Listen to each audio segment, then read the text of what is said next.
Hey Vsauce, Michael here. Today we're going to talk about something that's, well, I think really cool, serial killers. You might be thinking, what makes someone become a serial killer? Is it the way they were raised? Or perhaps there's something specific in their brain that drives them to commit such atrocities? I am going to answer those questions. Or am I?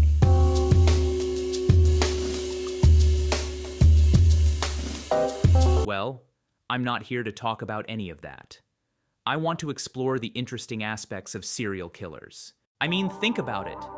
These are people who have committed some of the most heinous crimes imaginable. And yet, we can't help but be drawn to them.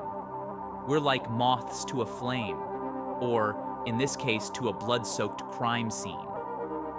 But what is it about serial killers that's so mesmerizing? Is it the fact that they're able to blend in with society, hiding in plain sight like some sort of chameleon? Or is it the way they're able to manipulate their victims, using their charm and charisma to lure them into a false sense of security? Whatever it is, I've got to say, it's pretty darn intriguing. Let's talk about some of the fan favorites, starting with an early innovator and particularly original killer, H.H. Holmes. Active in the early 19th century, he built an entire hotel with secret rooms, hidden passages, and trapdoors. It's like something out of a horror movie. I bet he'd make a killing in the haunted house business. Get it? Killing? Okay, moving on. Or take Ed Gein, the Butcher of Plainfield. This guy was like the original serial killer. He was the one who inspired virtually all the others, including Psycho's Norman Bates. And let me tell you, his crimes were not for the faint of heart. And then there's the fame factor. Some serial killers become household names. Like, who doesn't know about Ted Bundy or John Wayne Gacy? They're like the rock stars of the serial killer world. I mean, can you imagine having that kind of notoriety? People would be talking about you for years to come.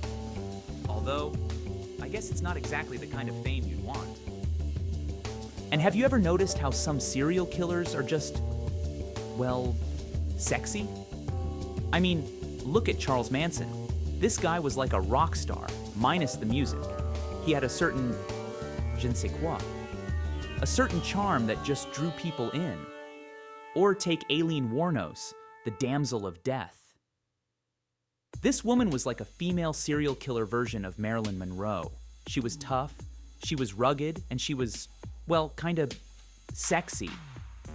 But what really gets me is the kill score. You know, the number of people a serial killer manages to, well, kill. It's like a competition where the winner gets to be the most famous. And let's be real, it's kind of impressive. We just can't get enough of reading about, watching documentaries about, and even in some cases, idolizing these individuals. It's like they're some sort of celebrity with their own brand of sexiness. I mean, who wouldn't want to be a mysterious, brooding figure with a penchant for, taking people out? And have you ever noticed how often serial killers are portrayed in the media as being, well, kind of hot? I mean, think about it. Guys like Ted Bundy and Dennis Rader were basically the ultimate bad boys with their chiseled good looks and devil-may-care attitudes. It's like they're the ultimate rebels, sticking it to the man. Oh, and one more thing. If you're a serial killer watching this video, well, hi, I guess. Just, try not to kill anyone, okay? We need more viewers. Whether you're a fan of their work or just curious about what makes them tick, I hope this video has been, well, enlightening. And who knows? Maybe one day we'll even have our own Vsauce serial killer. Just kidding, folks. Or am I?